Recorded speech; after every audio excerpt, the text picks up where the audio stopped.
What's all this nonsense? Winston and Greedy are sheltering at the sheds in the yards. They won't move, sir. Duck, explain. Beg pardon, sir, but I'm a Great Western engine. We do our work without fuss.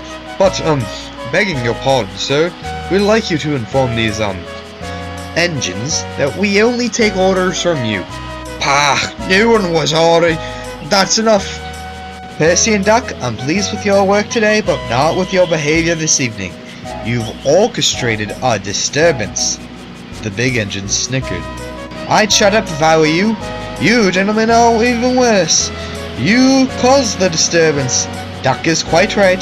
This is my railway now, and I give the orders.